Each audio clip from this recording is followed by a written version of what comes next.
Bueno, dentro de los circuitos de mando tenemos dos tipos de aparatos, por así decirlo, que forman parte de esos circuitos de mando, que son lo que llamamos los captadores o sensores, y luego tendríamos lo que son las cargas del circuito, que serían los actuadores, ¿vale? Que es lo que en ese circuito eléctrico funciona como receptor.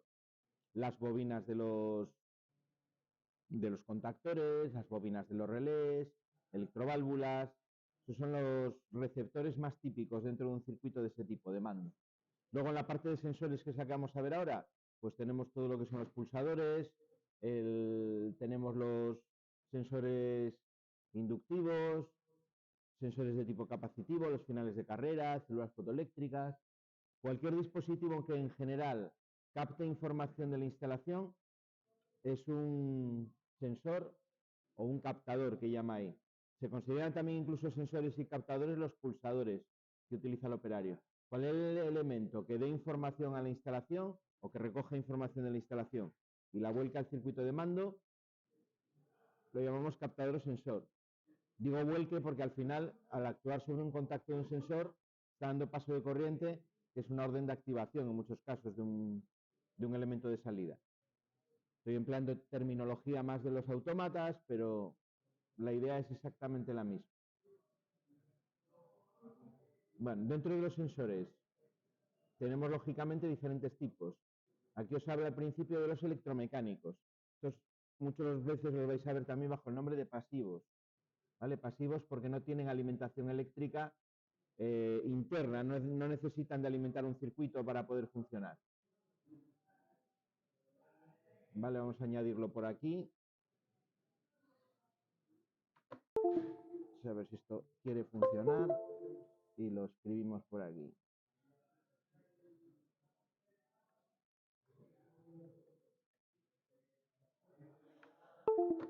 Hoy va a ser el día que no. Bueno, luego lo ponemos. Estos de aquí serían los pasivos, decíamos, ¿vale? Sensores electromecánicos o pasivos. Tenemos diferentes tipos. Ahí con esos dibujinos os da el libro una idea de diferentes medios de actuación que tengo, ¿no? Por parte, por ejemplo, del operario, que son los primeros que aparecen ahí. Por un pedal, por una pulsación, que es este de la izquierda que os dibuja el muelle, ¿vale? El del medio que sería por interruptor, que os dibuja ahí debajo el angulito del enclavamiento, ¿vale? Son diferentes maneras que tenemos de actuar sobre esos sensores electromecánicos por parte del operario. Hay más, los hay también de palanca, ¿vale? Hay diferentes tipos, hay unos que son como un pequeño joystick, que tiene dos direcciones, normalmente son bidireccionales, utilizaría uno, por ejemplo, se puede utilizar para subir y bajar, otro para mover lo que sea de izquierda a derecha, ¿no? Ahí tenéis la simbología de algunos de ellos. Ahí solo aparecen algunos de ellos. El de pulsador, el de interruptor y el de pedal, por ejemplo, ¿cómo se representaría? Si esto me deja dibujar, pues os dibujo aquí. No, hoy no me va a dejar porque no sé por qué. Hoy no quiere funcionar como tiene que funcionar.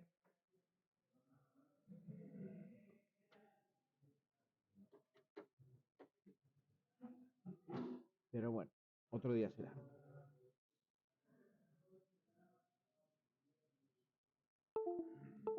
Bueno, fijaros en los contactos. La numeración que tienen exactamente la misma que la que utilizamos en los pulsadores. Esto es común a todos los elementos de mando. El orden del contacto, 1, 2, 3, el orden que ocupan el componente y luego la cifra de las unidades si es abierto o cerrado. 1, 2 cerrado, 3, 4 abierto. Y si son conmutados, recordar que la parte común de entrada lleva el 1, la salida abierta el 4 y la salida cerrada el 2. ¿Vale? Perdemos el 3 en la numeración.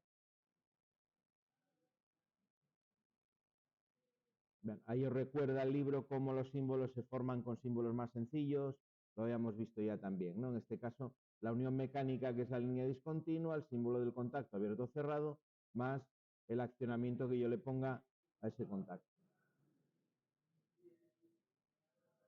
Bueno, ahí tenéis algún ejemplo de alguno más, ¿no? Tenéis uno de llave, tenéis uno de tipo Z, ¿vale? Y más actuadores. Es una pena que hoy no me vaya a dejar dibujar aquí porque la idea era ir dibujándolos todos, pero no sé qué le pasa. Tengo, por ejemplo, el de Z. No, es que no me deja. Tal como está, no me va a dejar. Vale, de Z ya lo visteis en el Cadesimu. Podemos ver alguno porque en el Cadesimu sale. Vamos a ver si en el Cadesimu al menos los puedo enseñar.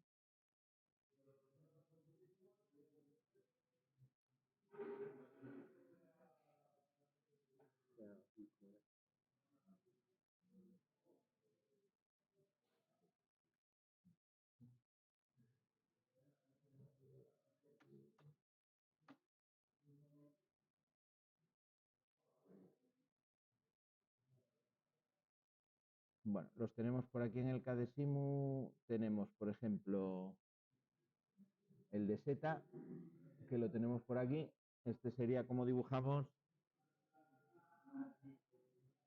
una seta, ¿no? Con una semicircunferencia encima de la parte que me indica que es un accionamiento manual. Tengo el mando rotativo también, que es otro que aparece en el Cadesimu. Cadesimu tampoco los tiene todos, pero bueno, tiene algunos, ¿vale? Tendría el final de carrera, que es ese de ahí. ¿Ves? El símbolo es el mismo, va cambiando simplemente el accionamiento, ¿no? Según el símbolo que pone la norma UNE. Y bueno, de los que hay aquí son los otros que tengo diferentes.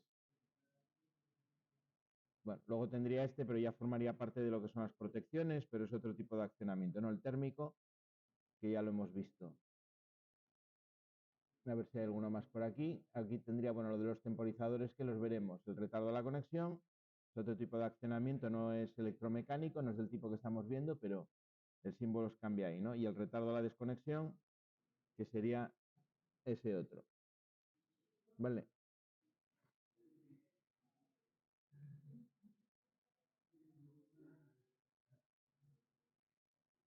A ver dónde tenía yo esto aquí. Bueno, muchas veces lo que os está indicando esa foto, que en el libro la tendréis con más claridad, se forman con varias partes esos componentes. Es decir, si me voy al catálogo no voy a tener una única referencia, sino que tengo que componer por una parte el cabezal, lo que es el accionamiento en sí, por otra parte el bloque con los contactos.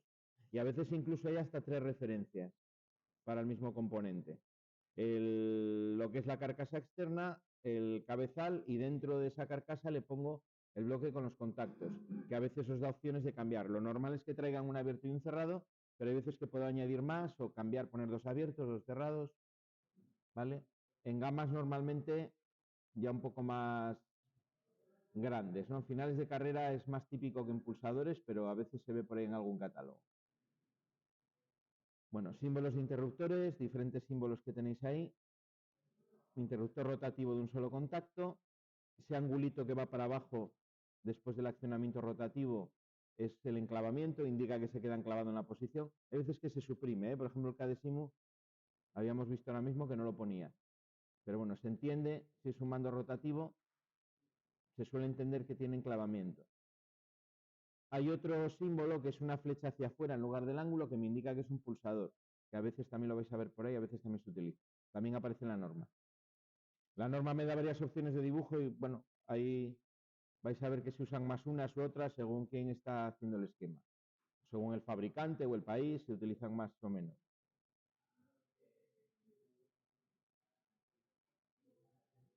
¿Qué más?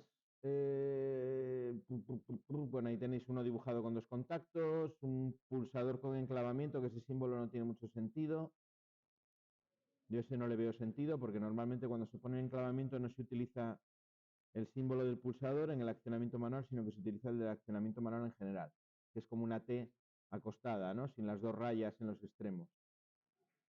Bueno, el libro lo pone, yo sé la verdad que no, ni en los programas de dibujo se suele ver la solución dibujada de esa manera, vamos, algo que tenga enclavamiento. Al final, un interruptor de tipo pulsador no deja de ser un interruptor. Y la parte del pulsador me está indicando que tiene retorno por muelle. Interruptor de llave de contacto, normalmente cerrado. Ahí veis el símbolo de la llave, esa cerradura así como antigua, me indica que el accionamiento es por llave. En este caso, tiene un doble accionamiento que sería por llave y manual. Y además, ese triángulo rectángulo que aparece representado sobre la línea discontinua, con esa línea encima indica que tiene enclavamiento. Este símbolo en la norma 1 lo llaman enclavamiento o trinquete, ¿vale? Quiere decir que la llave va a quedar en la posición. Es como un interruptor, vamos, para entenderlo. Ya os digo que estos símbolos no siempre se dibujan así, hay veces que se hacen de manera más simplificada. Hay como todo variantes, ¿vale? Os lo dibujaría aquí, pero esto hoy no está por la labor. A ver si con el ratón puedo.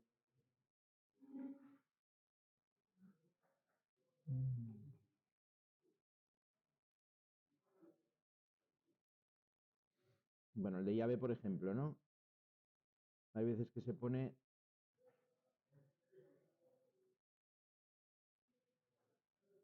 de esta manera. Se pone el mando rotativo y se dibuja la cerradura aquí en medio. Así lo vais a ver también. ¿Vale? Es otra manera que lo vais a poder ver por ahí. Bueno, sabiendo lo que son, luego cuando los tengáis en un esquema delante los vais a identificar rápidamente, ¿vale? Aunque tenga pequeñas variantes. Luego tengo otro campo de accionamientos que son los conmutadores rotativos, que pueden tener 2 posiciones o pueden tener más posiciones, o sea, incluso con 4, 5 posiciones distintas. Los hay que tienen un único contacto y los hay que pueden tener más contactos. Cuando tienen más, ya es lo que llamamos los conmutadores de levas, que los veremos al final del tema con unas fotocopias porque no aparecen en el libro, para que los veáis. Son esos conmutadores que si miráis los cuadros que hay detrás en el aula, los que hay debajo del voltímetro y el amperímetro, son ese tipo de conmutadores. Los hay que tienen funciones especiales, por ejemplo, conmutar un motor de estrella a triángulo manualmente, directamente, en el interruptor. Los hay que sirven para conectar y desconectar de manera multipolar en un cuadro, para meter la fase y el neutro, por ejemplo, en un mando a la vez.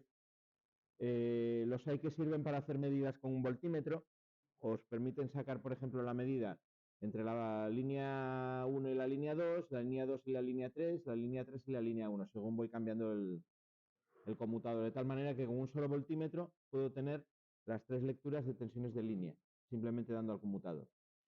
Le haremos un apartado al final del tema particular para ellos y lo veremos con un catálogo de fabricante, que es como mejor se ven.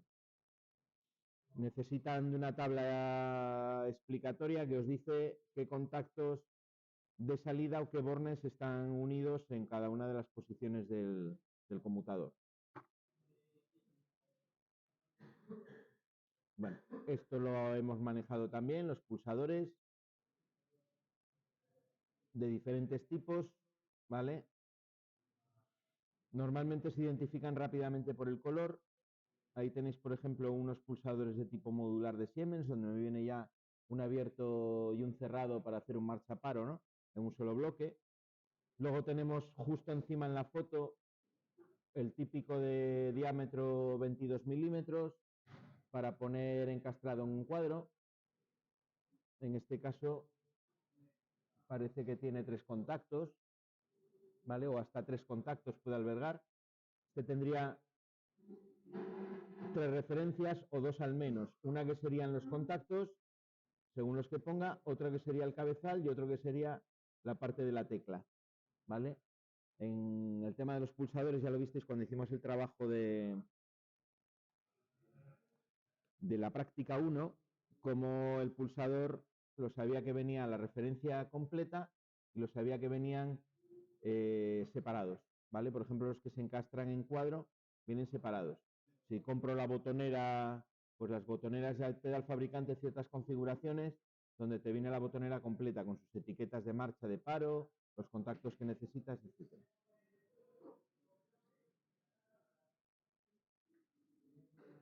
Bueno, el símbolo ya lo conocéis y bueno, si es abierto, recordar que acaba en 3-4, si es cerrado, acaba en 1-2, ¿no? De esa manera identificamos fácilmente los contactos. El identificador que utilizamos como marcan los esquemas normalmente la S. Este es uno de los métodos de accionamiento para el operario más usuales que tenemos, por eso usamos tanto la realimentación en paralelo con el pulsador, porque bueno, al dar mando por pulsaciones necesitamos memorizar o recordar la señal. Entonces el diámetro en el que suelen venir son o 22 milímetros o 30 milímetros, ¿vale? Los redondos es el diámetro, digamos, más normalizado. Luego tenemos otra familia de componentes que es bastante amplia, que son los interruptores de posición. Esto es lo que llamamos también finales de carrera, ¿vale? Interruptores de posición. Finales de carrera es lo mismo. Tenemos también simbología variada para poder utilizarlos. Normalmente estos interruptores de posición para lo que se utilizan es para detectar la posición de una determinada parte de una máquina. Por ejemplo, tengo un portón horizontal o un portón vertical de un garaje. Para detectar que el portón llegó a la posición del extremo, utilizamos un final de carrera. Cuando el portón llega, presiona el accionamiento, igual que cuando un operario presiona manualmente un pulsador, cierra o abre los contactos que tenga dentro, los conmuta, los mueve y con eso tengo la señal de que el elemento llegó a la posición que yo necesito. ¿Vale? Es un tipo de accionamiento electromecánico, es pasivo, ¿sí? No tengo alimentación eléctrica y se mueve mecánicamente por acción de la máquina. Se llaman finales de carrera porque muchas veces sirven para detectar el final de un determinado movimiento, ¿no? De la carrera de movimiento de una determinada parte móvil de una máquina. El símbolo nosotros utilizamos, acabamos de ver ahora en el Cadesimu, este de aquí, ¿no? El que trae como la roldana.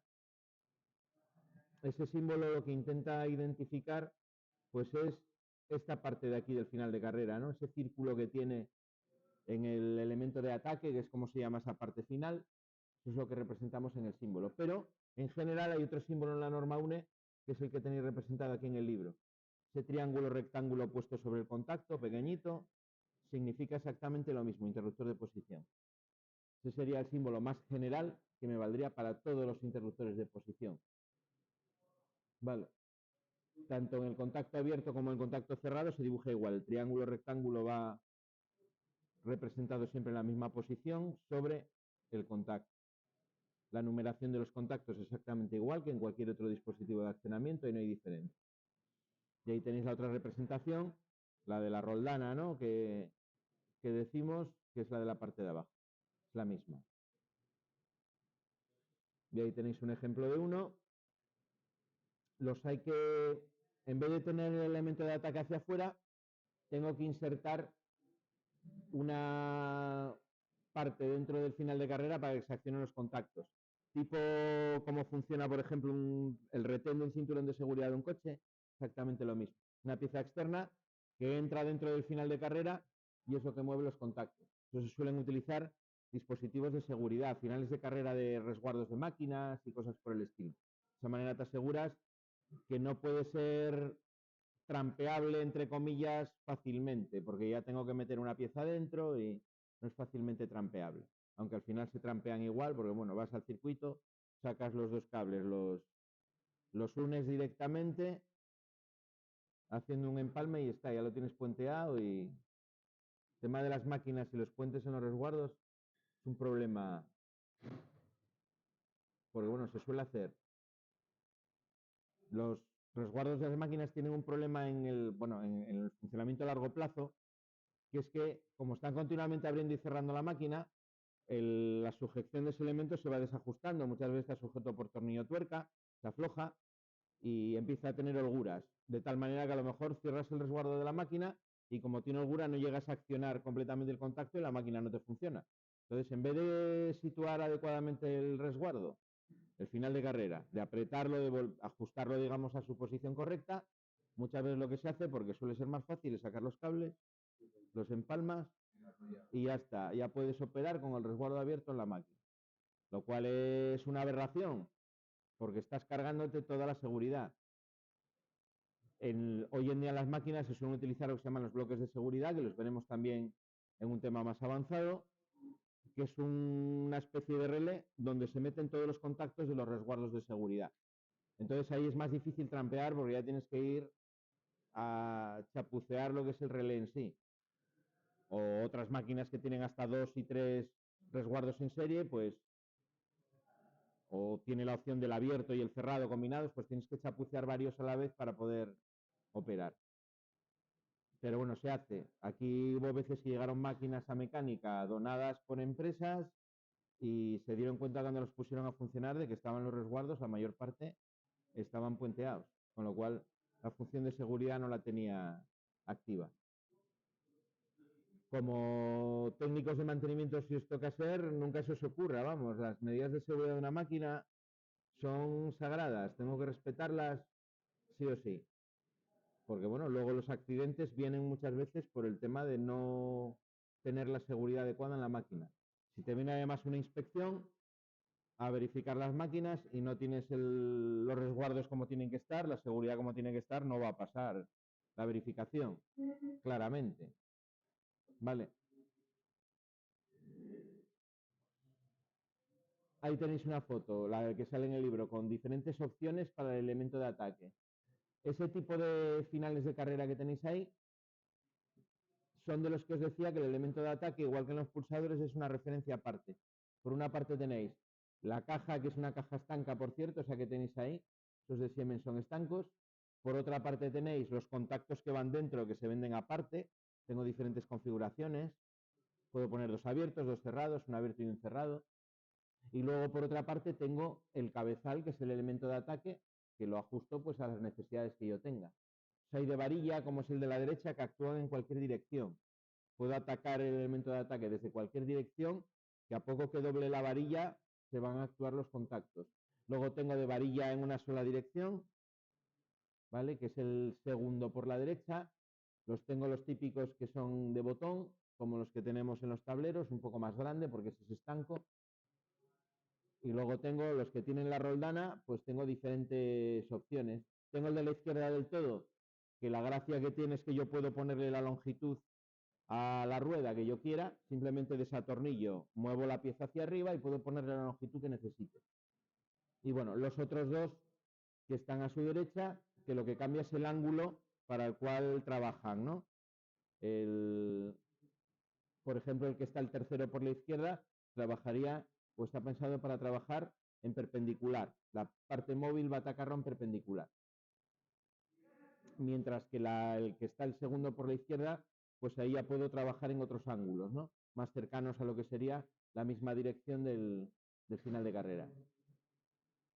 Es un elemento que en el mantenimiento hay que ajustar. Al estar accionando fuerzas mecánicas sobre él continuamente, se desajustan lo que os decía de los resguardos. Y bueno, es una operación de mantenimiento, el ajuste de ese tipo de sensores que hace falta. Las roldanas que tienen y los elementos de ataque también se desgastan mecánicamente por el rozamiento y llega un momento que hay que sustituirlos, ¿vale? Porque si se desgasta la roldana llega un momento que no, la máquina no llega a activar los contactos. Ahí tenéis a la derecha donde pone saber más cómo se componen, ¿no? Las tres referencias que me harían falta. En este caso, las fotos de Siemens, las figuras lo hace como un ejemplo sacado del catálogo de Telemecánica. Y bueno, otras opciones, el de palanca que os decía, que es como un joystick, el de tirador, un presostato, la boya, que hemos utilizado en la práctica del depósito, en la práctica 9, ahí la tenéis. Como se simboliza es como una elipse con una línea en perpendicular arriba, el presostato con la letra P. Este es un símbolo general del cuadrado o el rectángulo con la línea discontinua que me sirve para un montón de sensores. Tengo, por ejemplo, un sensor de humedad, puedo poner dentro H2O escrito y es un sensor de humedad. La norma me da cierta flexibilidad para representar ciertos elementos que puedo no tener claro cómo se representan, pues pongo el rectángulo y dentro pongo la magnitud o el fenómeno que está detectando. Mira, el de tirador es como el del pulsador, pero las dos líneas que están en el accionamiento manual están hacia afuera.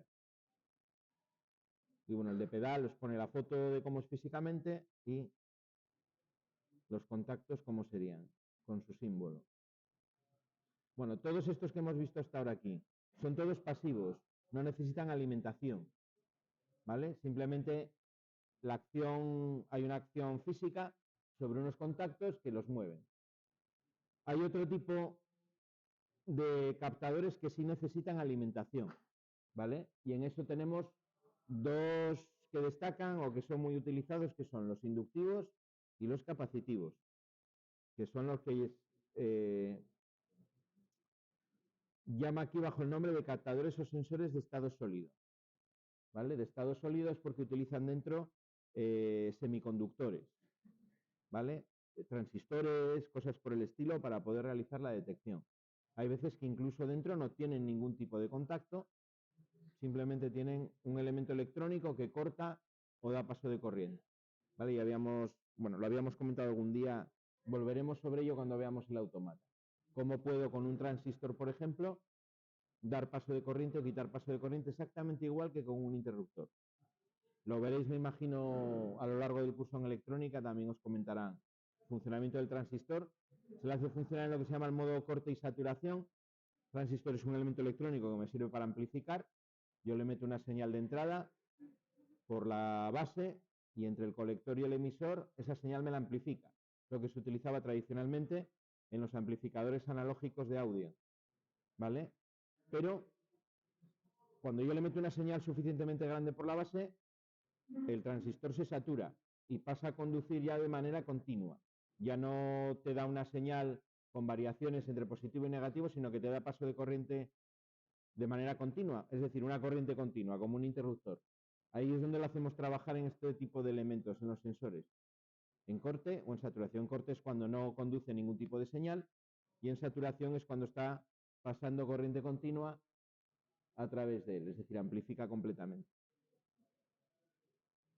Bueno, mirad el símbolo. El símbolo de este tipo de sensores es ese cuadrado dibujado sobre el vértice con dos líneas paralelas dentro. Se utiliza tanto para los capacitivos como para los inductivos. Por eso cuando lo represento lo voy a acompañar del símbolo de una bobina si es inductivo, del símbolo de un condensador si es capacitivo. Se llaman también sensores de proximidad porque pueden detectar la presencia de un determinado cuerpo sin llegar a tocar, es decir, sin contacto físico entre los dos. Por eso se llaman sensores de proximidad. Bien, es cierto que necesitan una distancia de aproximación bastante corta, hablamos de milímetros, ¿vale? Normalmente estos sensores por encima de 1 centímetro no suelen trabajar. Necesita que la masa o el elemento sólido a detectar esté entre 1 centímetro y 1 milímetro, ¿no? Suele ser la distancia habitual de detección. Los hay con mayor amplificación interna, con menos, que puede tener algo más de distancia del centímetro, pero normalmente es donde suelen trabajar. Bueno, dice que algunos elementos se pueden conectar directamente a los actuadores. Ahí tenéis en el diagrama de la izquierda la conexión que tendría para activar un contactor entre A1 y A2 con un sensor de ese tipo. Fijaros que yo alimento a 230 el sensor, sale un segundo cable del sensor que va al A1 del contactor y el A2 del contactor está directamente a neutro. Eso sería lo que llamamos un sensor a dos hilos. Le salen dos cables del sensor a dos hilos. Puede ir directamente alimentando la carga. En este caso, la electrónica del sensor se alimenta de una pequeña corriente que va a hacer pasar cuando esté el contacto cerrado, ¿no? Es una corriente tan sumamente pequeña que la bobina del contactor no puede funcionar, es decir, me la mantiene desconectada, pero suficientemente, es suficiente esos microamperios que pasan por ahí para que el sensor pueda detectar y pueda funcionar, ¿vale? Ya sea capacitivo o sea inductivo. Sensor a dos hilos. Y luego tengo otro tipo de sensor que necesita de lo que llama ahí una unidad de accionamiento, que necesito conectarlo a algo para poder funcionar. Normalmente esas unidades de accionamiento están pensadas para conectar más de un sensor. Cuando tengo un montón de sensores de ese tipo, ya sean inductivos o capacitivos, pues los conecto a esa unidad de accionamiento y es la que los alimenta y bueno, va conectando en sus salidas las cargas, ¿no? Cuando tengan que funcionar.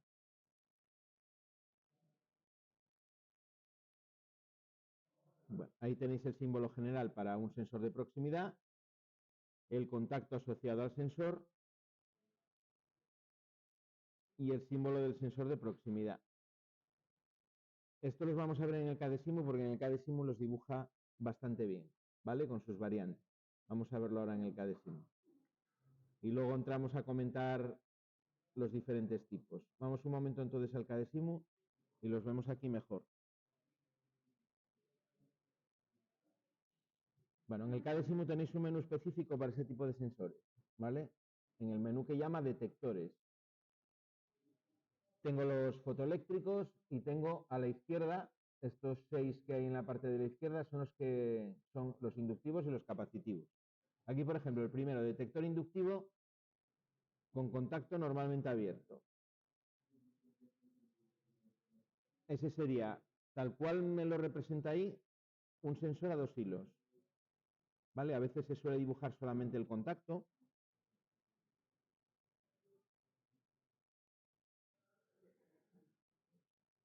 Ese sería el símbolo de un sensor inductivo a 2 hilos. Veis que os pone al lado del símbolo de sensor de proximidad, os pone aquí la bobina, ¿no? Para indicar que es inductivo. Luego el capacitivo lo tengo aquí, el equivalente con contacto abierto capacitivo sería este de aquí.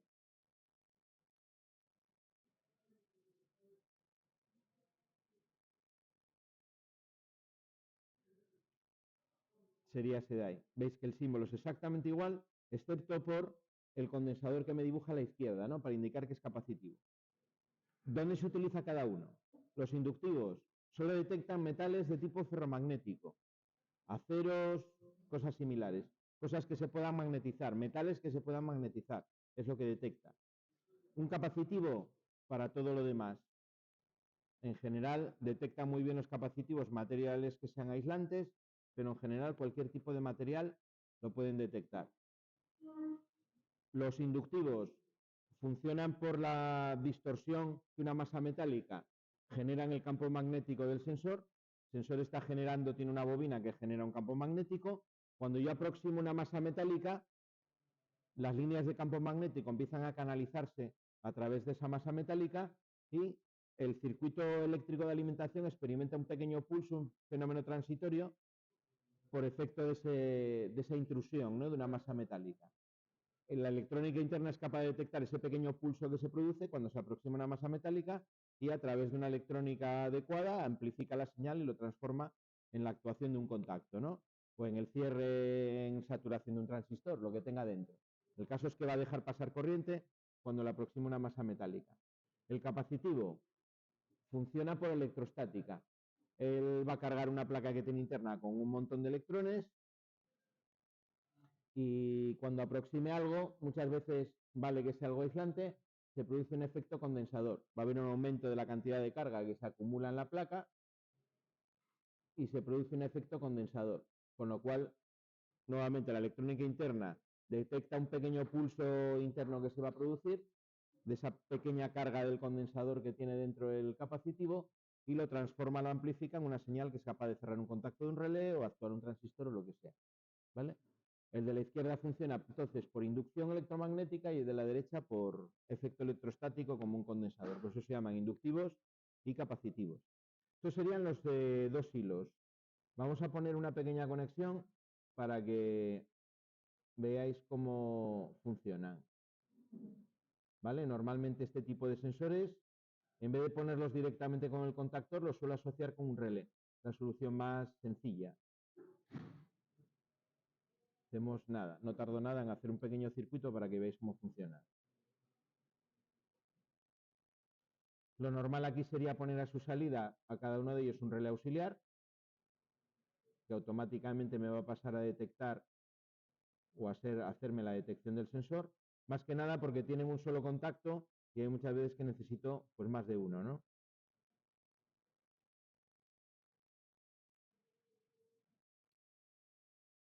Ahí tendría un primer relé y un segundo relé, ¿no? Por este de aquí, un K2A.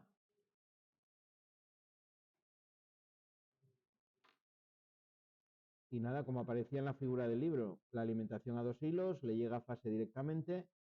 Muchos de estos sensores pueden trabajar tanto a 24 como a 230 voltios, tanto en alterna como en continua. Vienen preparados para diferentes tensiones, lo cual pues da bastante flexibilidad porque una misma referencia me sirve para aplicaciones de alterna y aplicaciones de continua. Y luego por aquí le meto alimentación directamente de neutro. La conexión no puede ser más sencilla.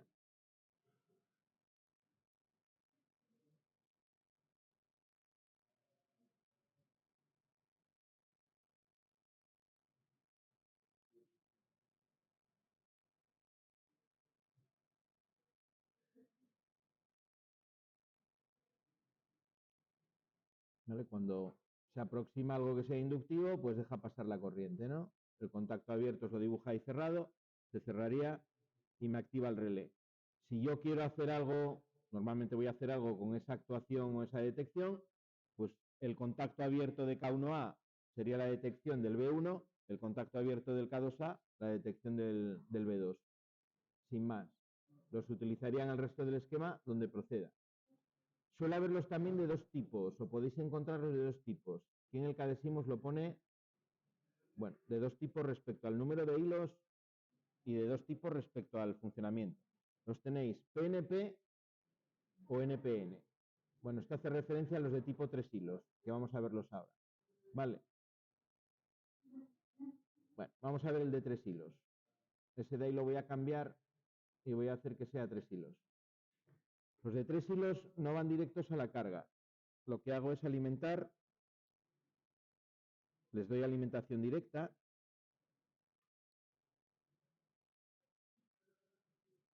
Haríamos algo así. Bueno, voy a pisar un poco ahí el símbolo. Tienen dos bornes o dos cables que son de alimentación, ¿vale? Y otros dos cables y otro cable que es la salida, separado. Eso sería el funcionamiento a 3 hilos. Este cable tiene que ser neutro.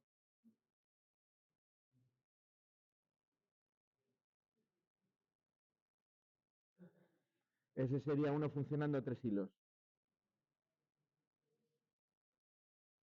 Y aquí tengo dos tipos de funcionamiento. El primero, que es el PNP, que es que cuando, no sé por qué no me está funcionando, porque no lo conecté bien probablemente.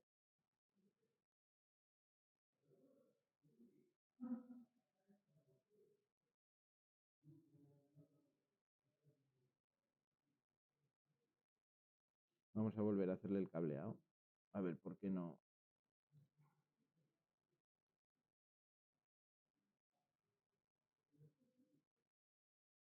Bueno, estos iguales que los tengo que alimentar a 24. También puede ser.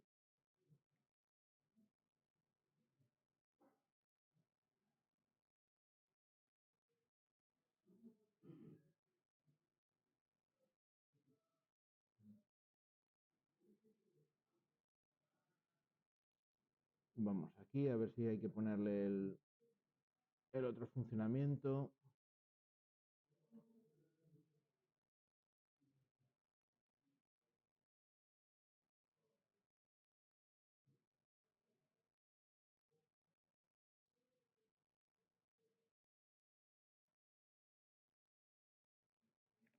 No sé por qué no está funcionando, porque conectado está. Veis que la salida además se está poniendo en rojo. La conexión seguro que es esa además, no tiene más ciencia de conectar. Igual el programa me obliga a que lo alimente en corriente continua. Vamos a probar a alimentarlo en continua.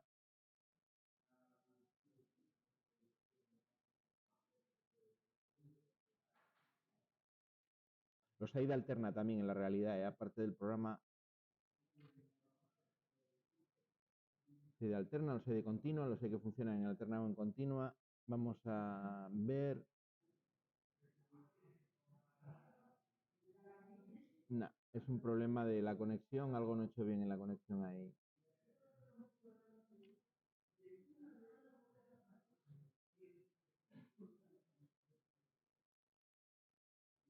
Bueno, el programa, como ya lo conocéis y ya sabéis los problemas que da, ¿no?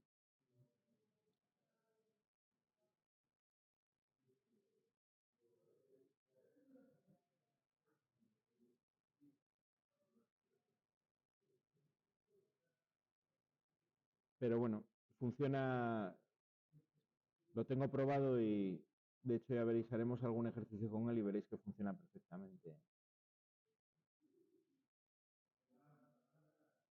De hecho, no sé si este año ya lo utilizamos o no. Igual no, todavía no. Vamos a probar a poner uno cerrado.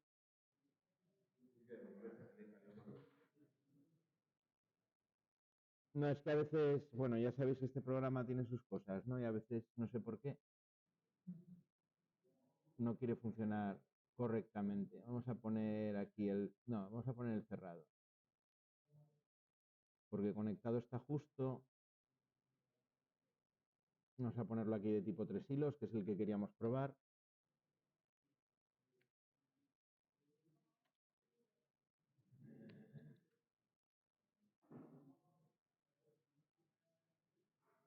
Puede hacer también, se puede dibujar, el programa te deja cambiar a las conexiones laterales, pero bueno, es lo mismo, lo que pasa es que te pone todas en el lado.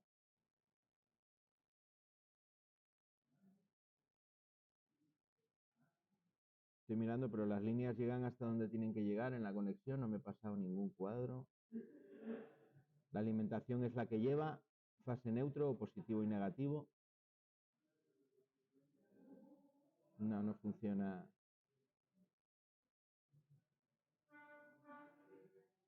No funciona y no sé por qué. Pero bueno, la conexión que lleva es esa. Ahora os voy a enseñar uno físicamente y veréis que... ¿El qué? Es el negativo, lo que pasa es que lo dibuja tan pequeño, esa conexión negativa.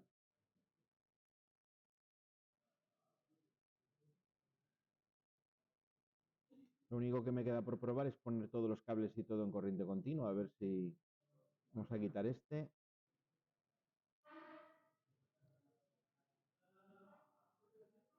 Esto lo borramos.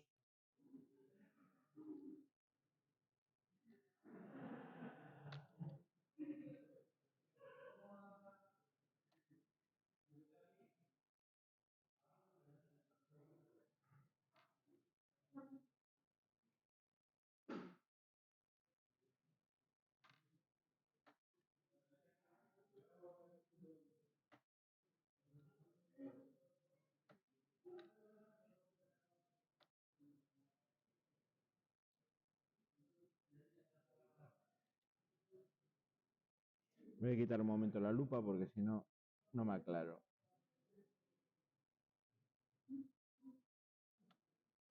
Ponemos aquí una conexión de corriente continua.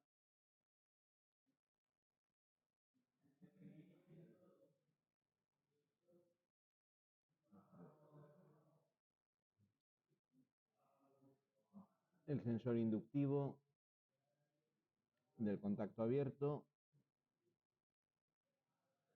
Vamos a poner el de tipo 3 hilos, por ejemplo.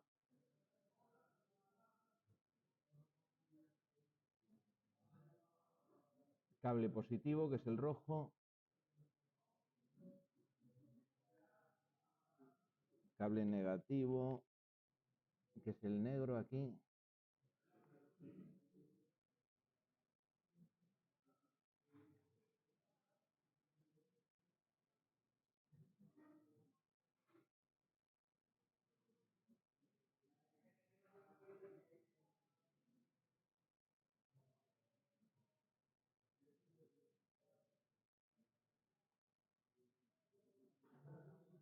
Y nos quedaría que ponerle a este una marca que sería B1.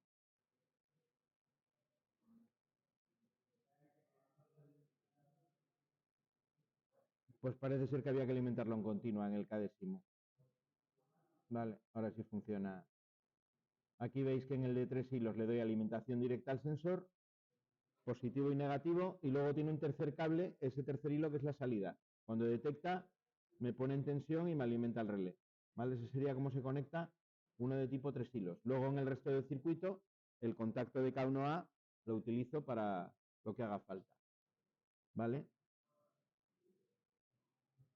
En una instalación puedo tener esto alimentado desde una fuente de alimentación, sensores de 24 voltios y luego puedo tener los contactores con un circuito de mando 230 sin problema. ¿Vale? Yo puedo tener eso ahí y puedo tener un circuito de mando de esta forma. Línea neutro.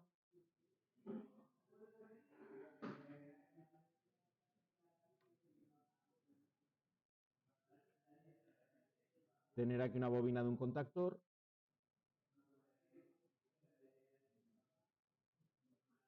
Un K1M.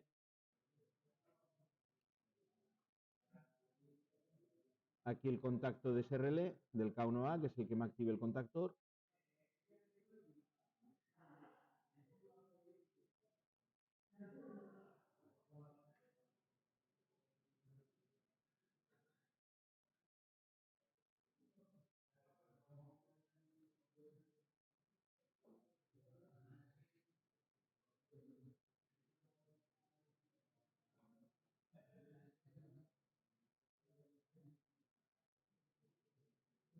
y por aquí la fase, ¿no? Este sería, bueno, la aplicación típica del relé. Un circuito que actúa sobre otro circuito, ¿no? Puedo tener los sensores a 24 voltios y la parte de alimentación del contactor a 230, la misma instalación. Sin ningún tipo de problema. Vale. Bueno, a 2 hilos y a 3 hilos. Y luego tengo una variante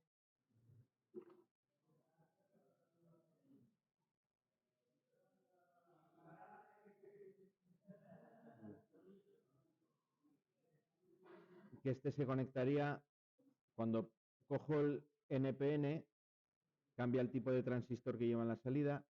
La conexión del relé, en vez de ir entre la salida y el neutro, va entre la salida y la fase.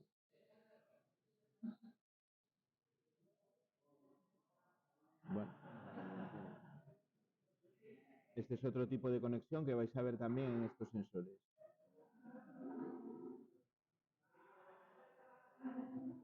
Alimento,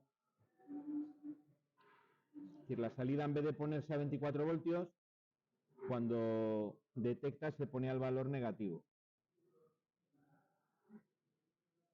Se pone a masa o al negativo, el que sea.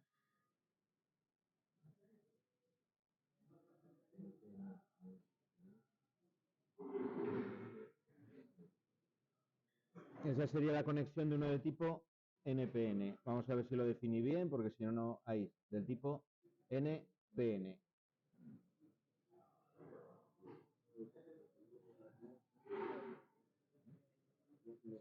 ¿Veis? Ahora está aislando completamente este componente. Vaya, es que lo conecté mal. Estoy diciéndolo y hago otra cosa diferente a la que digo. Este tiene que ir al positivo.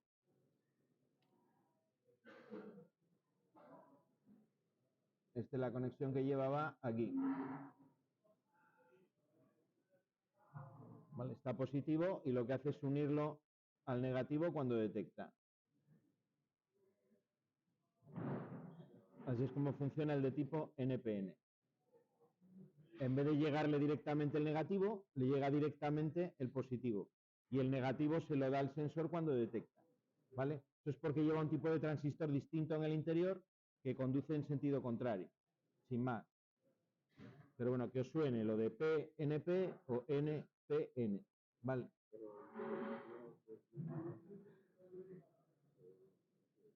Bueno, seguimos entonces.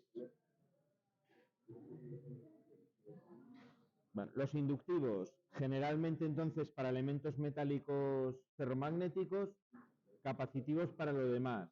Los capacitivos se suelen utilizar mucho en depósitos de graneles sólidos o depósitos de líquidos. Se le pone una pequeña pantalla en el depósito de material, sí que tiene que ser de material aislante, la parte con la que está en contacto, y detecta por el otro lado de esa pantalla, es decir, sin que haya contacto físico con el sensor, detecta el líquido o el granel que sea, ¿vale? Cereal, arena, cemento, lo que queráis. Y líquidos, pues de todo tipo.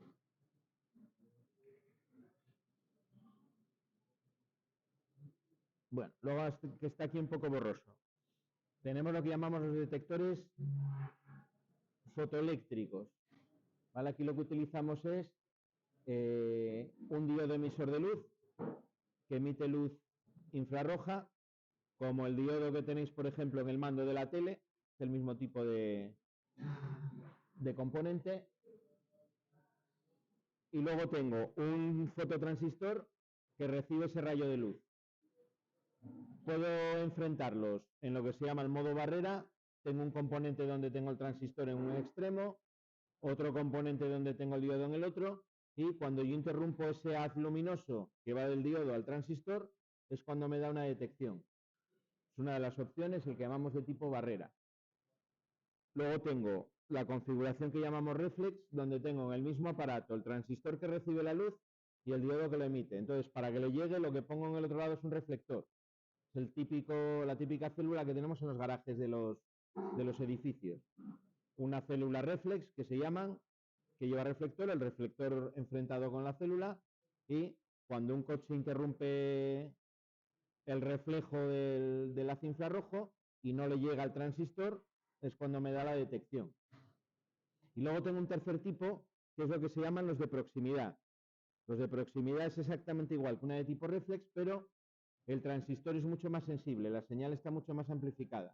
De tal manera que lo que va a hacer es dar detección cuando el haz le retorna.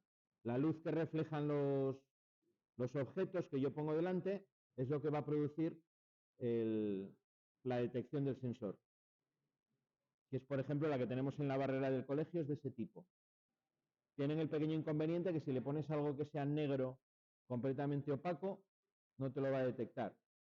Te detecta materiales que en mayor o menor medida sean capaces de reflejar el haz infrarrojo que está lanzando el diodo de la propia célula. Si no te lo refleja, no te detecta. Tienen normalmente un alcance mucho más corto que las células reflex. Una célula reflex se puede llegar hasta los 3, 4, 5 metros sin problema. Una de tipo barrera puedes ir a distancias mucho mayores, te puedes ir a 10 metros, 20 metros. Una de proximidad o de haz difuso, que se llaman también, la que no necesita reflector. Hablamos de distancias máximas de detección de 2 metros, forzando mucho, ¿vale? Normalmente se utilizan, bueno, en procesos industriales donde yo voy a detectar el paso de un componente que tiene un color determinado que yo sé que me va a reflejar. Puedo además regular la sensibilidad del sensor para que detecte o no un determinado cuerpo, ¿no? Según la reflexión del haz infrarrojo. Y para esas aplicaciones industriales suelen ser bastante útiles los de haz difuso, porque no necesito poner un reflector enfrente. Hay veces que no tengo dónde poner el reflector en una línea de producción industrial, y entonces es muy cómodo ese tipo de sensores.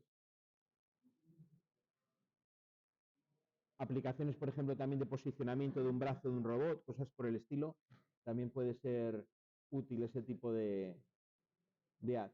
Hay otro tipo de células que son de tipo láser, que utilizan, ya no hablamos de luz infrarroja, sino que utilizan tienen un pequeño puntero láser, que es lo que va a detectar la otra parte. Suelen ser aplicaciones de mucha más precisión, si trabajamos ya en un rango de precisión mucho más alto. Por ejemplo, el otro día que estuvimos en la visita, en las máquinas que tenían en Normalux, la fábrica esta de luminarias de emergencia, tenían una máquina, una parte de alimentación de la máquina, donde metían los tornillos que van sobre la placa, donde atornilláis, bueno, donde el instalador mete el cable, ¿no? La fase y el neutro. Eso es una pieza de latón que va con un tornillo ya metido dentro y que va soldada sobre la placa, que dentro tiene pues el agujerín para meter el cable. Esas piezas tenían un alimentador que las iba metiendo en la máquina. Y entonces en el alimentador las piezas pues tendrían un ancho de 5 milímetros menos, yo creo, 3-4 milímetros de ancho. Pasaban por un pequeño canal que las iba moviendo todas una detrás de otra, y en ese canal tenía en medio hecho una ranura donde pasaba una célula de esas de tipo láser. Venía montada en forma de U, es decir, el reflector y el receptor en el mismo componente en forma de U, y veías el puntero láser reflejado en la otra parte cuando dejaba de haber material, cuando los parabas con el dedo, que lo paraba y el que nos enseñaba, el alimentador empezaba otra vez a funcionar, dejaba de detectar la pieza y automáticamente empezaba otra vez a funcionar ahí. Bueno, esta también la vamos a utilizar en las prácticas, ¿eh? La célula fotoeléctrica, la de tipo reflex, esta que viene representada aquí, la vamos a utilizar, la vais a montar y veréis. Aquí os habla de los 3 tipos que yo os comenté, lo tenéis en el libro. Bueno, aquí no lo podemos leer porque me salió la copia un poco difusa. Y, ¿vale? El que pone de proximidad se llama también de haz difuso. Que os suene porque lo vais a ver en los catálogos con ese nombre muchas veces. Os ponéis los rangos que tiene detección. Son más de 10 centímetros, lo tengo comprobado porque la que tenemos en la entrada del colegio es de ese tipo y detecta la que teníamos nosotros ahí hasta los 2 metros, metro y medio con total seguridad, hasta los 2 metros con menos seguridad, pero te detectaba. La reflex, yo creo que hayan puesto demasiado una reflex para que te funcione bien. Más de 5 o 6 metros suele ser ya complicado orientar el reflector para que te funcione. Y las de barrera sí, las de barrera llegan a donde queráis. Las de barrera a veces se montan en lo que se llaman precisamente barreras, se montan un montón de ellas una detrás de otra en un elemento así longitudinal. Se utilizan en ascensores, en áreas de protección, por ejemplo, industriales. Cuando hay una máquina, un robot funcionando que tiene un área de exclusión, te pintan las líneas amarillas en el suelo, amarillas y negras, te ponen los mensajes de advertencia y en vez de ponerte una verja, lo que te ponen es una barrera. Un emisor en un lado, como si fuese el canto de aquí de la pizarra, ¿vale? De este ancho que tiene el canto de la pizarra. En un lado y una columna con el receptor en el otro, con un montón de células, de tal manera que en cuanto pase una persona te va a detectar pues en toda tu longitud y pararía la máquina. Normalmente lo que se hace es, si una máquina de movimiento que es peligrosa, pues te la para. ¿Vale? No sé, en máquinas de corte, en... ¿Qué ventaja me da respecto a una barrera? Bueno, que permite que el operario pueda ver el proceso sin ninguna verja delante ni nada que le pueda tapar la visión. Tiene el problema que alguien despistado se te mete dentro y te para la máquina al instante. Por eso normalmente lo vais a ver acompañado en las señalizaciones bastante espectacular, es bastante visible. La simbología de azul, la fotoeléctrica. Bueno, os la enseño ahora en el CADESIMO que aparece mejor. Normalmente lo del detector de proximidad no se suele poner, aunque el libro aquí lo pone. Lo que sí se dibuja es el diodo y el transistor, que es el principio de funcionamiento. Un diodo emisor de luz infrarroja y un fototransistor que es capaz de detectarlo, que es al final lo que hace accionar el contacto que lleva dentro, si es que lo lleva. Cuando son de tipo reflex se dibuja también el reflector para indicar que es de tipo reflex. Bueno, en el CADESIMU las tenéis aquí en este menú de sensores de detectores, las tenéis por aquí en medio. Por ejemplo, esta es la cómo os dibuja el CADESIMU, la de tipo reflex. No os dibuja el reflector, pero os dibuja así como las dos flechas indicando que la luz sale y la luz vuelve, ¿no? Aquí tal como está diseñada en el CADESIMU, aquí ya depende, es cuestión del programa, ¿eh? Donde pone las conexiones. Otros programas de dibujos las dibujan en otra posición. Ahí hay que saber adaptarse a lo que tengo.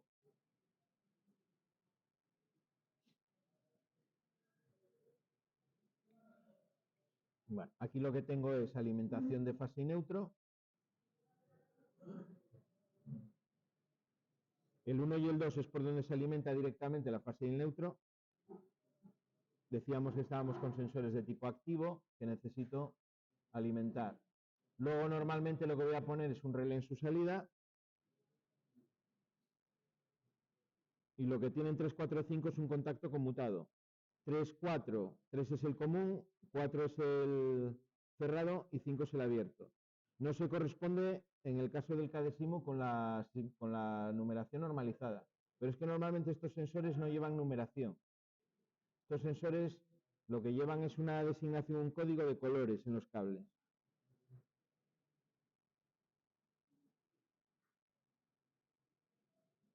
Esto sería cómo se conecta una célula reflex, por ejemplo.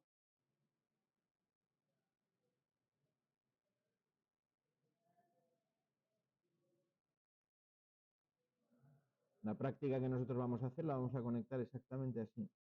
La práctica de un portón de garaje que nos lleva a la célula.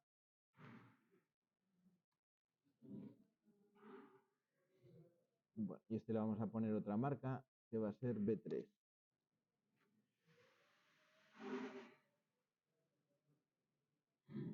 Vale. Y en el CADESIMO la simulación es que cuando pincho encima es como si interrumpiese el haz, ¿no? Y os conecta al relé de salida. Sin más. ¿Veis el contacto de dentro cómo va del 4 al 5, ¿no?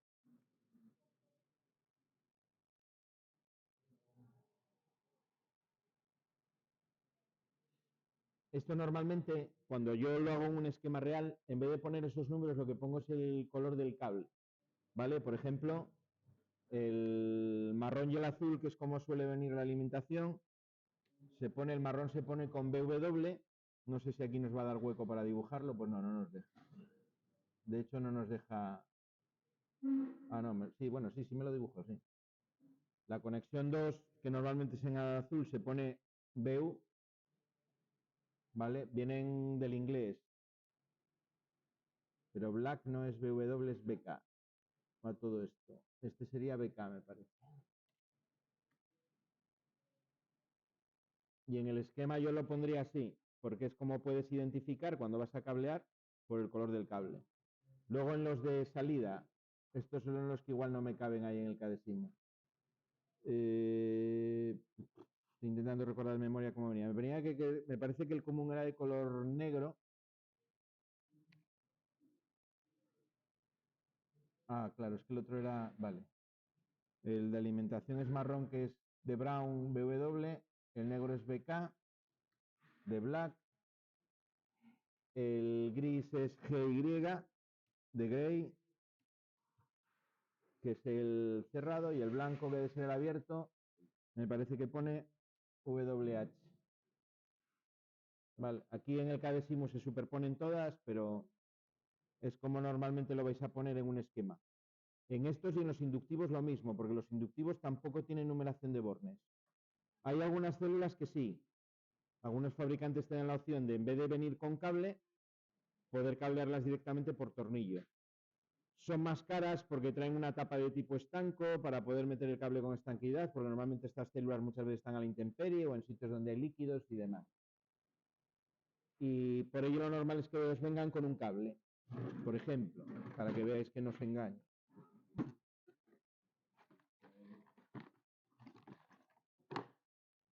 Este es un sensor inductivo y os viene, este es de tipo 3 hilos, os viene el cable plegado según sale de la caja con los 3 cables, que os viene ya precortado, solo tenéis que quitar el aislante y cablearlo donde tengáis que cablearlo. Este es de tipo inductivo. Para alimentación este es de corriente continua. Este funciona de 12 a 48 voltios. Es decir, este lo podría utilizar a 24 voltios. Vienen con 2 roscas, ¿vale? Para ajustar en la máquina a la distancia que queráis. En la máquina, en la chapa, tendréis un taladro de este diámetro y luego aquí podéis ajustarla con las tuercas a la profundidad que queráis. Como la distancia de detección de estos sensores es muy corta, toda la longitud está roscada para poder ajustar al milímetro donde yo necesite. Pongo una rosca en el principio donde está y aprieto la otra por el otro lado para que quede fijo. Hay veces que por las vibraciones de la máquina, como las roscas al final, esto además es una rosca que está floja, no está muy apretada, se puede mover, pues una labor de mantenimiento es ajustar este tipo de sensores cada X tiempo. ¿Ves? Aquí normalmente tienen un LED que os da cuando detecta. Ven, esta os la dejo para que la miréis, que veáis cómo son físicamente. Entonces en el esquema, como no tengo numeración, lo que tengo es el color de los cables, pues lo que pongo es esas iniciales que están normalizadas para los cables. Y de hecho en el... Bueno, esta no viene, hay otras que vienen con el esquema en la propia caja por dentro. Os lo pone de esa manera.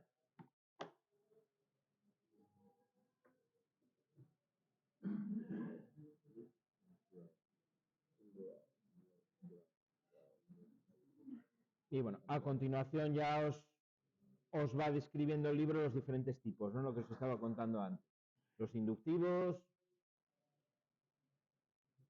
¿vale? Con distancias máximas, los que más pueden de hasta 6 centímetros, normalmente trabajan por debajo del centímetro. Con el símbolo, ahí pone el símbolo de la bobina, la otra alternativa que hay, se puede poner el más actual, que es el que aparece en el cadesimo. Los capacitivos, que tienen la misma forma, a veces es imposible distinguir externamente si es un inductivo o un capacitivo. Tenéis que mirar la leyenda que traiga el sensor, la etiqueta que traiga, para saber de qué tipo es, porque ya os digo que físicamente son iguales.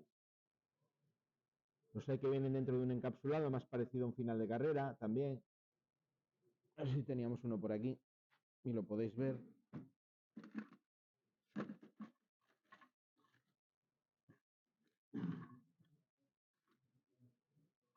Tenía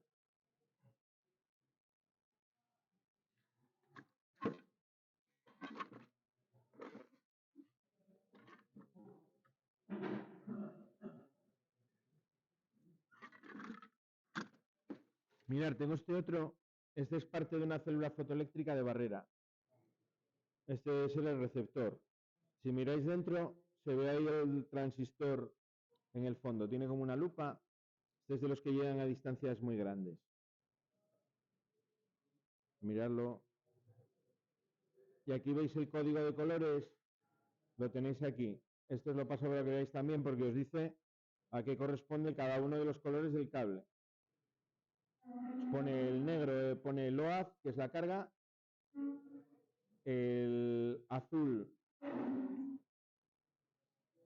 es el positivo, positivo o negativo, porque este se puede colocar de las dos maneras. El marrón lo mismo, porque se puede conectar de las dos maneras, parte de la alimentación.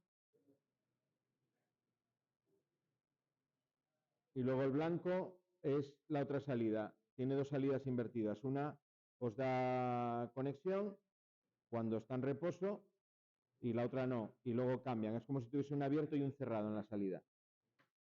De tener cuidado no os caiga porque rompe. ¿Vale? Tiene ahí una pequeña lente. Aquí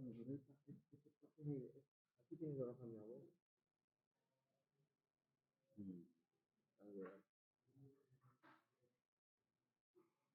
Bueno, y el ejemplo de utilización que tenéis ahí, pues típico de un depósito, ¿no?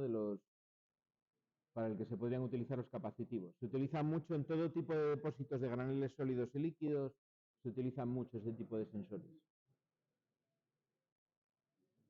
Dan menos problema que una boya, ¿no? Una boya es una solución muy buena, pues para un depósito de agua pequeño o un depósito de aguas turbias, por ejemplo, también, que hay boyas especiales para ese tipo de aplicaciones, pero para una aplicación industrial, pues las boyas al final se enreda el cable, bueno, dan otro tipo de problemas y el capacitivo es mucho más fiable.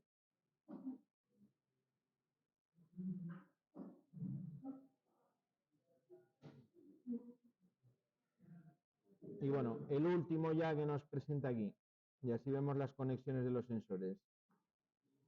Ultrasonidos, otro tipo más, este no tengo ninguno, no os lo puedo enseñar. Este funciona como un sonar, lo que hace es lanzar un pulso de sonidos y lo recibe, ¿vale? Por el tiempo que tarda en recibir el pulso, sabe la distancia a la cual está el elemento que puede detectar. Los hay que funcionan en tipo binario, es decir, detectan si hay o no hay un cuerpo a una determinada distancia, y los hay que funcionan de manera analógica, que te pueden dar incluso la distancia a la que está el cuerpo. Este tipo de sensores son los que llevan los coches en el parachoques como sensor de aparcamiento, es exactamente lo mismo. Te lanzan un ultrasonido y por el retorno, por el tiempo que tarda, saben la distancia del cuerpo que están detectando. ¿Vale? Hay aplicaciones industriales, esto se utiliza mucho en estos almacenes que tenéis que van automatizados con un robot que os saca los palés de una determinada posición y os lo llevan. Utilizan este tipo de sensores. ¿Por qué? Porque están en un área donde no hay personas, con lo cual no van a detectar nada que no sea cuerpo. Sirven para detectar muchas veces la distancia a la que están del final de la nave, ¿no? Del almacén donde están, y así saben su posición en todo momento. La distancia a la que están del suelo también, si están funcionando en altura. Como es una zona donde no va a haber personas, pues nada va a interrumpir ni va a falsear la señal. No dependen de la luz, de que refleje el haz en un sitio, de que refleje en otro. Son bastante fiables, no suelen aceptar interferencias de sonidos externos porque trabajan en unas frecuencias que difícilmente los vais a interceptar o los vais a afectar. Bueno, y hay una foto con la pinta que más o menos tienen. En la que estuvimos el otro día, que había en la fábrica esta de Normalux, tenían en los robots, una de las detecciones que hacía de distancia la hacía con uno de estos. Era exactamente igual que el que tenéis en la foto. Lo utilizaba concretamente para saber la distancia que tenía el brazo al palé, donde estaba. Era un robot que ponía un cajón con un montón de reflectores, la parte interna de aluminio que va en la luminaria. Y entonces él iba cogiéndolos, los cogía y los metía, los giraba a una posición concreta porque identificaba la posición que tenía esa pieza final. Me sale ahora la palabra, no es un reflector. Bueno, tiene función de reflector, pero tiene otro nombre. Bueno, la carcasa. y la ponía en una determinada en otra parte del proceso, ya en la posición correcta, lo colocaba. Solo ponía, sino que lo colocaba en la posición correcta. Y la detección que hacía de la altura del brazo sobre el palé lo hacía con un sensor de ese tipo, que le estaría dando a la electrónica interna del robot pues una lectura de justo la distancia. Además lo hacen con precisión bastante grande.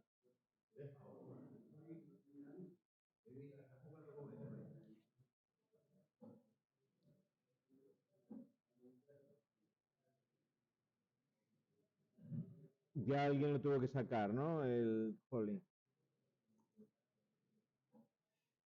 Conexión de los sensores, que ya nos ha salido antes. Conexión a 2 hilos. Lo que estaba haciendo antes en el CADESIMU.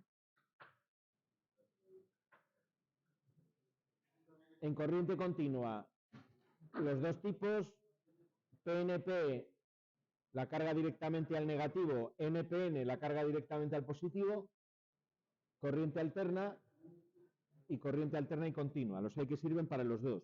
De hecho, por aquí tenemos alguno de tipo inductivo. A ver si son estos.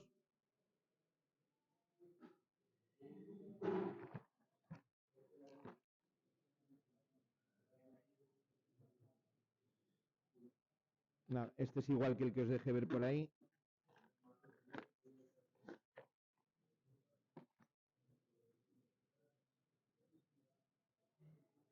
Este, por ejemplo, este es de 2 hilos y funciona. Os pone aquí el catálogo, os pone además el qué detalle tienen los fabricantes, que os pone el esquema aquí en pequeñito, pero os pone el esquema de conexión con los colores de los cables. Este funciona desde 12 voltios en corriente continua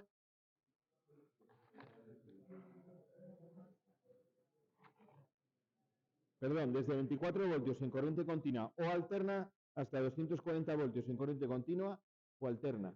Esto serviría tanto para alterna como sería el caso de ahí, ¿no? El sensor de alterna y continua.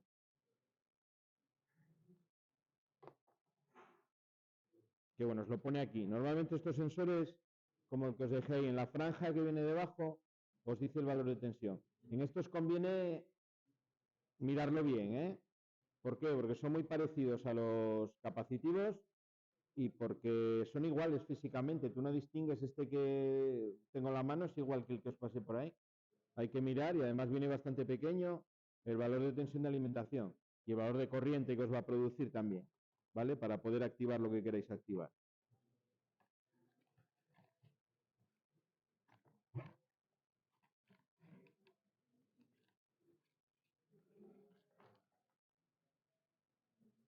Y luego tengo, bueno, la conexión os la pone ahí, que en serie ya lo vimos antes en el CADESIMU, los de 3 hilos, que también es el que os conecté ahí en el CADESIMU, ¿no? El PNP, que me da salida positiva, y el NPN, que me da salida negativa. ¿Vale? En este caso la diferencia es que en el PNP le llega directamente el negativo y al NPN le llega directamente el positivo al relé. Y el otro va al sensor. ¿Vale? La diferencia es interna por el tipo de transistor que monta el sensor.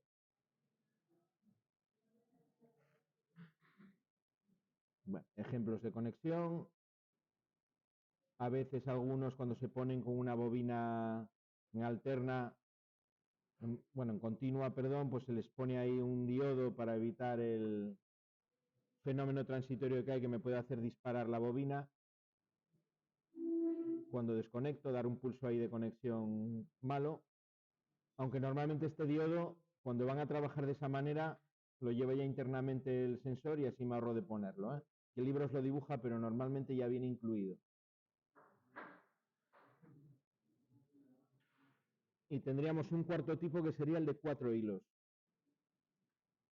En este caso, los dos que aparecen ahí son del tipo, bueno, de 4 hilos dependientes del potencial, podríamos decir. Dependientes de potencial quiere decir que el potencial que me dan de salida, tanto en el negro como en el blanco, es el mismo potencial con el que yo los estoy alimentando. Si son de 24 voltios, tengo que poner relés en las salidas de 24 voltios. Hay otro tipo que son los que llaman libres de potencial, que lo que tienen son contactos que yo puedo alimentar con la tensión que yo quiera, como los contactos de un relé. Pero bueno, aquí el libro nos los presenta. Los que son a 4 hilos son como los de 3 hilos, pero tienen una salida abierta y otra cerrada.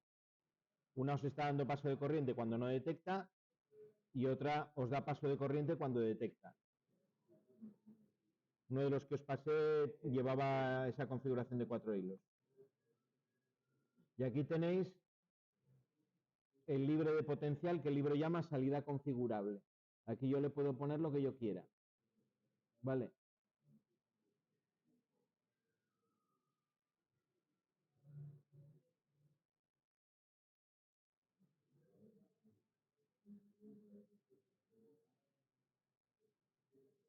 Bueno, y por hoy vamos a dejarlo aquí, la parte de la explicación. Vale.